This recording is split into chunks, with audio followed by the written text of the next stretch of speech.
नमस्कार, India news देख रहे हैं आप और आपके साथ मैं हूं निकिता अरोड़ा। बुलेटिन की शुरुआत करेंगे बड़ी खबरों के साथ। मुख्यमंत्री मनोहर लाल 11 बजे पहुंचेंगे गोहाना। दिल्ली से हेलीकॉप्टर में रोहतक के लिए रवाना होंगे। मस्तनाथ यूनिवर्सिटी के हेलीपैड पर उतरेगा हेलीकॉप्टर। मुख्यमंत्री रोहतक से सड़क मार्ग से पहुंचेंगे गोहाना और गोहाना पहुंचकर बीजेपी कार्यालय में प्रेस कॉन्फ्रेंस करेंगे। बड़ौदा उपचुनाव को लेकर नेताओं के साथ चर्चा भी होनी है।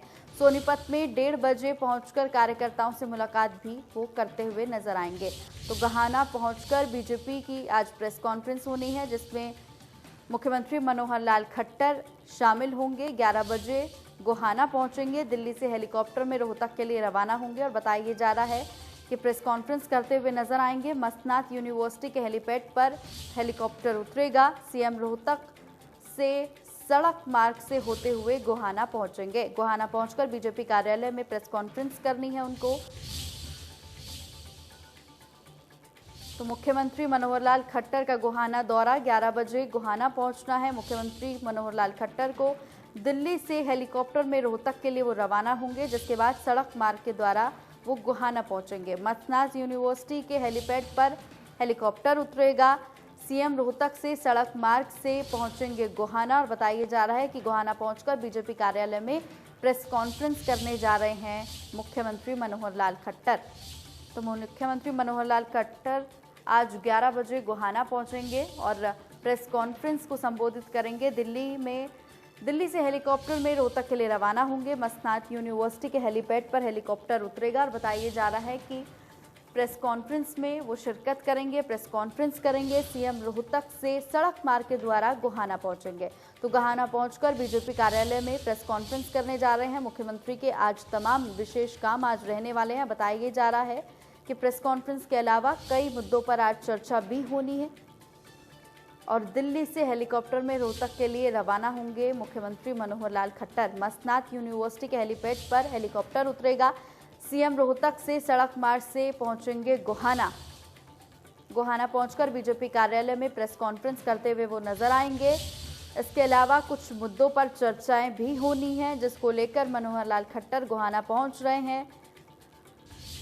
11 बजे मनोहर लाल खट्टर गोहाना पहुंचेंगे। तमाम जानकारी के साथ दीपक शर्मा हमारे साथ जुड़ गए हैं, उनका रुख करेंगे। दीपक, मनोहर लाल खट्टर आज गोहाना पहुंचेंगे, प्रेस कॉन्फ्रेंस करेंगे, क्या क्या मुद्दों को लेकर प्रेस कॉन्फ्रेंस हो सकती है, उसके साथ साथ आज क्या अहम कार्यक्रम उनके?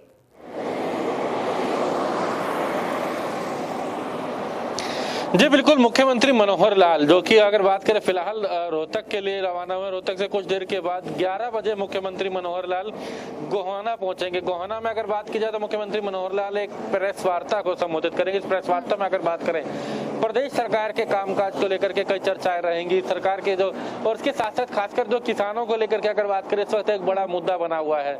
ऐसे में प्रदेश में क्या कुछ स्थिति है, धान को लेकर के, धान की खरीदारी को लेकर के, किसानों की समस्याओं को लेकर के जो बातें, तमाम वो बातें रखेंगे कि प्रदेश सरकार ने किस तरीके से बेहतर काम किया है। सरकार क्योंकि जिस तरीके से बार बार ये बात कहीं ना कहीं बीजेपी भी कह रही है, खुद प्रदेश की सरकार भी कह रही है कि विपक्ष कहीं ना कहीं भ्रांतियां फैला रहा था। ऐसे में किसानों तक एक सही संदेश जा सके, सरकार की जो योजनाएं हैं, सरकार की जो तैयारियां हैं, उन तमाम बातों को किसानों तक पहुंचाया जा सके, इसकी तमाम जानकारी मुख्यमंत्री मनोहर लाल आज देंगे। इसके साथ साथ अगर बात की जाए, इसके साथ साथ अगर बात करें तो और कई अहम मुद्दे रहने वाले। बड़ौदा उपचुनाव को लेकर के मुख्यमंत्री मनोहर लाल आज इस प्रेस वार्ता के जरिए कई अपनी बातें रखेंगे कि बड़ौदा उपचुनाव को लेकर के क्या कुछ तैयारी है, इसको लेकर के अहम, क्योंकि इसके बाद अगर बात करें तो आज दोपहर 2 बजे बड़ौदा उपचुनाव को लेकर के प्रदेश भाजपा चुनाव समिति की बैठक भी, और इस बैठक में मुख्यमंत्री मनोहर लाल ने सोनीपत में हिस्सा लेना है। सोनीपत में जो है बैठक होनी है प्रदेश भाजपा चुनाव समिति की, उस बैठक में भी हिस्सा लेंगे। तो उसको लेकर के तमाम मुद्दे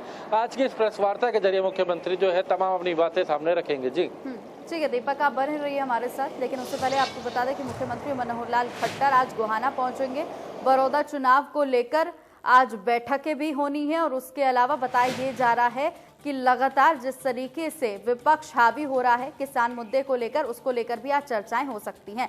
तो आज एक और बड़ी खबर जो हरियाणा बीजेपी चुनाव समिति की आज बैठक होनी है, उसमें भी मुख्यमंत्री मनोहर लाल की अध्यक्षता में आज ये बैठक होगी और बताया जा रहा है कि बीजेपी प्रदेशाध्यक्ष ओपी धनखड़ भी इस बैठक में मौजूद रहेंगे। कृष्णपाल गुर्जर, रतन लाल कटारिया, रामविलास शर्मा भी इस बैठक में मौजूद रहने वाले हैं। सुभाष बराला, कैप्टन अभिमन्यु, बीरेंद्र सिंह भी इस बैठक में शिरकत करते हुए नजर आएंगे। एडवोकेट वेदपाल समेत चुनाव समिति के सदस्य भी इस बैठक में नजर आएंगे। बीजेपी जेजेपी की बैठक में मिलकर लड़ने पर फैसला हुआ था, तो उम्मीदवारों को लेकर आज चयन को लेकर इस बैठक में महामंथन होगा कि किस तरीके से उम्मीदवारों का चयन किया जाए। नामों का एक पैनल तैयार करके केंद्र को भेजा जाएगा, जिसके बाद सहमति होगी कि इन लोगों को चुनाव लड़ाया जाए। मुख्यमंत्री मनोहर लाल खट्टर की अध्यक्षता में आज बैठक होने वाली है। आज जो रिपोर्ट है वो केंद्र सरकार को सौंपी जाएगी, अंतिम रिपोर्ट जो केंद्र सरकार को सौंपी जाएगी।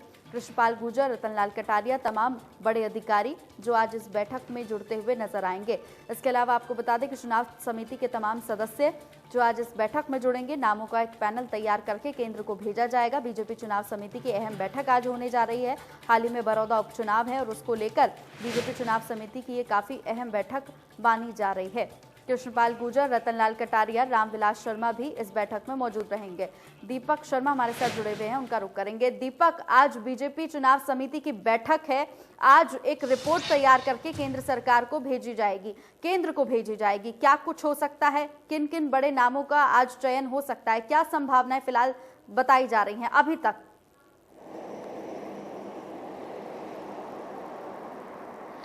जी बिल्कुल, अगर हम बात करें बड़ौदा उपचुनाव को लेकर के, अब क्योंकि नामांकन का दौर चल रहा है, आज दूसरा दिन है बड़ौदा उपचुनाव के नामांकन को लेकर के। 16 तारीख तक हालांकि प्रक्रिया चलनी है। ऐसे में बीजेपी किस पर दाव लगाती है, बीजेपी का कौन उम्मीदवार होगा इस चुनाव में, अगर बात करें इस उपचुनाव की, अगर बात की जाए बड़ौदा उपचुनाव में, इसको लेकर के आज प्रदेश भाजपा चुनाव समिति की बैठक है। चुनाव समिति की जो बैठक है 2 बजे होनी है, जिसमें मुख्यमंत्री मनोहर लाल, प्रदेश भाजपा अध्यक्ष ओम प्रकाश धनखड़ है, उनके साथ में अगर बात करें उपचुनाव के जो प्रभारी हैं, बड़ौदा उपचुनाव के जो प्रभारी बनाए गए भाजपा की तरफ से, जेपी दलाल कृषि मंत्री, वो मौजूद रहेंगे। चुनाव समिति के जो तमाम सदस्य हैं, जिनमें अगर हम बात करें कंवरपाल गुर्जर, चौधरी बीरेंद्र सिंह, कैप्टन अभिमन्यु, रामविलास शर्मा, तमाम जो बड़े नेता हैं वो सभी इस बैठक में मौजूद रहेंगे और चर्चा की जाएगी कि आखिर कौन उम्मीदवार हो। नाम कई सामने आए हैं, दावेदारों के कई नाम सामने आए हैं, लेकिन आज की इस बैठक में जब चर्चा की जाएगी तो उसके बाद पार्टी हाईकमान को ये लिस्ट भेजी जाएगी।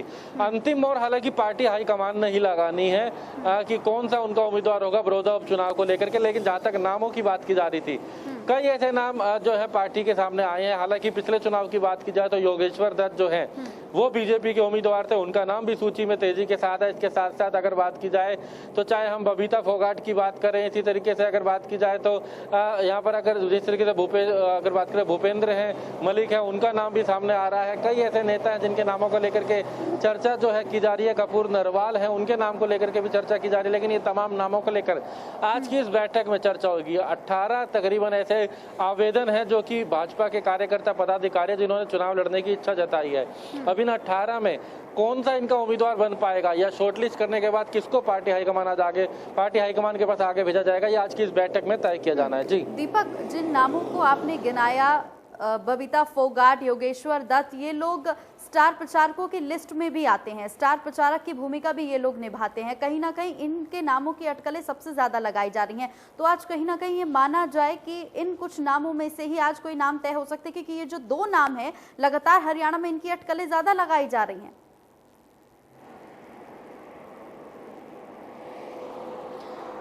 जी बिल्कुल, अगर बात की जाए तो तकरीबन 18 ऐसे आवेदन है बीजेपी के पास जो सामने आए हैं चुनाव लड़ने की, जिन्होंने इच्छा जताई है। इन 18 लोगों में ही योगेश्वर दत्त का नाम इसलिए काफी अहम है क्योंकि पिछले चुनावों में, विधानसभा चुनावों की बात की जाए तो पहलवान योगेश्वर दत्त जो है वो इस सीट से बीजेपी के उम्मीदवार थे। इस बार भी क्योंकि उनका नाम मजबूती के साथ सामने है, हालांकि अभी पार्टी को इस पर तय करना है, आज की इस बैठक में तय होगा। तो कहीं ना कहीं स्टार प्रचारक भी हैं, एक अंतरराष्ट्रीय खिलाड़ी हैं, पूरे देश का, प्रदेश का नाम इन्होंने अगर बात करें दुनिया में रोशन किया। बताते हैं क्या हो सकता है आज इस मीटिंग में, ऐसा कौन सा नाम है जो सबसे ज्यादा टॉप लिस्ट पर आ रहा है, टॉप नंबर पर आ रहा है? सूत्र क्या कुछ बताते हैं?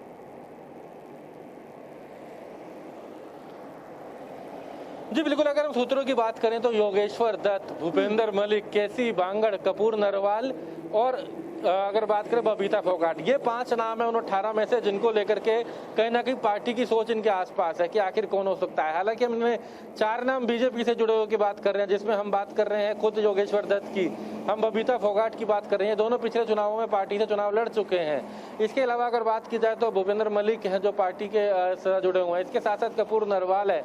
लेकिन एक 5वां नाम और बात की जाए, केसी बांगड़, जो कि जननायक जनता पार्टी से जुड़े हुए हैं, क्योंकि गठबंधन का चुनाव है तो बीजेपी के उम्मीदवार के तौर पर वो हो सकते हैं, बीजेपी के चुनाव के चिन्ह पर वो चुनाव लड़ सकते हैं। ये हालांकि पार्टी ने तय करना है। आज की इस बैठक में चर्चा की जाएगी और उसके बाद ही नाम शॉर्टलिस्ट करने के बाद पार्टी हाईकमान के पास भेजा जाएगा।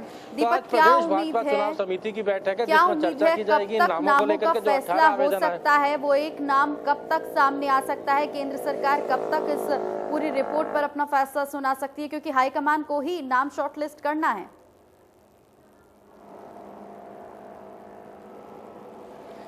जी बिल्कुल, अगर इस चुनाव की बात की जाए तो भले ही चाहे कांग्रेस की बात की जाए, बीजेपी की बात की जाए, हर राजनीतिक दल अपने आप को मजबूत बताता है, जीता हुआ बताता है। लेकिन बड़ा पेचीदा ये चुनाव रहने वाला है, एक बड़ी चुनौती दोनों के सामने रहने वाली, बीजेपी के और कांग्रेस के। तो ऐसे में दोनों ही कहीं ना कहीं एक दूसरे के उम्मीदवार का ऐलान करेंगे कि कौन हो सकता है। 16 तारीख तक का समय है नामांकन का। तो ऐसे में कयास भी यही है कि पार्टी तमाम विचार के बाद 13 या 14 तारीख तक जो है अपने उम्मीदवार के नाम का ऐलान करेगी, क्योंकि आज की ये बैठक प्रदेश भाजपा चुनाव समिति की है। उसके बाद पार्टी के कुछ चुनिंदा नेता, 2 से 4 नेता, जिसमें मुख्यमंत्री की बात करें, प्रदेश अध्यक्ष की बात करें, प्रदेश संगठन मंत्री की बात करें, या फिर जो चुनाव प्रभारी है उनकी बात करें, ये चर्चा करेंगे और फिर पार्टी हाईकमान के पास भेजेंगे। फिर पार्टी हाईकमान ने चर्चा करना है। तो 3 बैठकें हैं। तो ऐसे में उसके बाद 13 या 14 तारीख तक जो है उम्मीदवार के नाम का ऐलान जो है वो पार्टी हाईकमान के द्वारा, बीजेपी मुख्यालय के द्वारा किया जा सकता है। जी ठीक है दीपक, बहुत बहुत शुक्रिया आपका तमाम जानकारी के लिए। तो बीजेपी प्रदेश अध्यक्ष अब इस बैठक में मौजूद रहने वाले हैं और योगेश्वर दत्त, जैसे कि दीपक शर्मा बता रहे थे कि योगेश्वर दत्त का नाम सबसे ज्यादा अटकलों में है। उम्मीद पूरी ये की जा रही है कि योगेश्वर दत्त का नाम फाइनल हो सकता है, लेकिन फिर भी हाईकमान को ही ये फैसला लेना है कि किसका नाम सबसे आगे रखा जा सकता है। तो वहीं शनिवार को दिल्ली में बीजेपी और जेजेपी की संयुक्त बैठक के बाद बीजेपी प्रदेश अध्यक्ष ओम प्रकाश धनखड़ ने बताया कि बड़ौदा उपचुनाव गठबंधन के साथ मिलकर लड़ा जाएगा। बड़ौदा उपचुनाव में गठबंधन का संयुक्त उम्मीदवार होगा। भारतीय जनता पार्टी के चुनाव चिन्ह पर चुनाव लड़ा जाएगा और आज बीजेपी की चुनाव समिति की बैठक में पैनल तैयार करके केंद्रीय आलाकमान को भेजा जाएगा। जेजेपी बड़ौदा उपचुनाव में पूरे दलबल के साथ बीजेपी का समर्थन करेगी और बड़ौदा विधानसभा उपचुनाव के लिए बीजेपी के पास अब तक 18 नेताओं का आवेदन आया है। सूत्रों के मुताबिक जेजेपी ने 2 उम्मीदवारों का नाम बीजेपी के सामने रखा है। तो बीजेपी के चुनाव चिन्ह पर चुनाव तो लड़ा जाना है, लेकिन योगेश्वर दत्त ये एक ऐसा नाम है जो लगातार सुर्खियों में है, लगातार अटकलों में है। भले ही जेजेपी ने 2 नाम बीजेपी के सामने रखे हों, ये सूत्र लगातार कहते हुए नजर आ रहे हैं, लेकिन योगेश्वर दत्त का नाम लगातार अटकलों में है। लेकिन अब देखना ये होगा कि आने वाले दिनों में किसके नाम की तस्वीरें स्पष्ट हो पाती हैं, कौन सी तस्वीरें निकलकर बाहर आती हैं, क्योंकि गठबंधन में ये संयुक्त चुनाव तो लड़ा जाना है, लेकिन योगेश्वर दत्त के नाम पर मोहर लगातार सब लगाते हुए नजर आए हैं। लेकिन यहाँ पर जो सबसे बड़ी बात है वो ये है कि हाईकमान को ही अंतिम और आखिरी फैसला लेना है, जिस पर हाईकमान अपनी मोहर लगाएगा।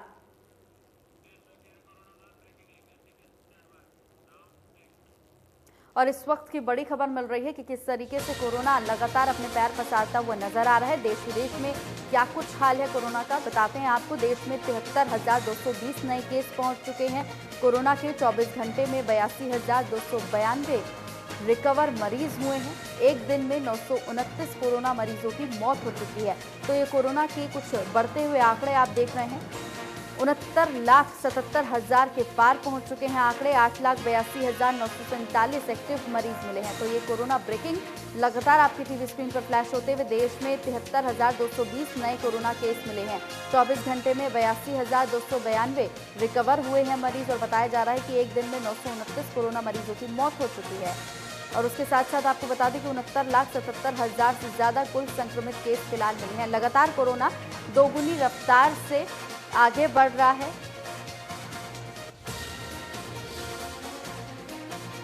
और क्या कुछ हाल है हरियाणा का, ये भी आपको बताते हैं। हरियाणा में कोरोना के आंकड़े लगातार बढ़ रहे हैं। लगातार कोरोना अपने पैर पसारता हुआ नजर आ रहा है। हरियाणा में 24 घंटे में 1250 नए केस सामने आए हैं। प्रदेश में 1,39,932 संक्रमितों का आंकड़ा पहुंच गया है, तो वहीं 10,830 एक्टिव कोरोना केस मिले हैं। ये हरियाणा का हाल आप देख रहे हैं। एक दिन में 1,273 मरीज रिकवर हुए हैं। 24 घंटे में 14 कोरोना मरीजों की मौत हो चुकी है। तो हरियाणा में भी लगातार कोरोना अपने पैर पसारता हुआ नजर आ रहा है। पिछले 24 घंटे में 1,250 नए केस आए हैं। लगातार बढ़ते आंकड़े चिंताजनक हैं, स्थिति को चिंताजनक बनाते हैं। और उसके साथ साथ आपको बता दें कि प्रदेश सरकार, प्रशासन और साथ साथ लोगों के लिए भी खतरा है, क्योंकि कहीं ना कहीं प्रशासन लगातार कोशिशें कर रहा है कि किस तरीके से कोरोना के आंकड़ों में रोकथाम किया जाए, और ये आंकड़े लगातार बढ़ रहे हैं।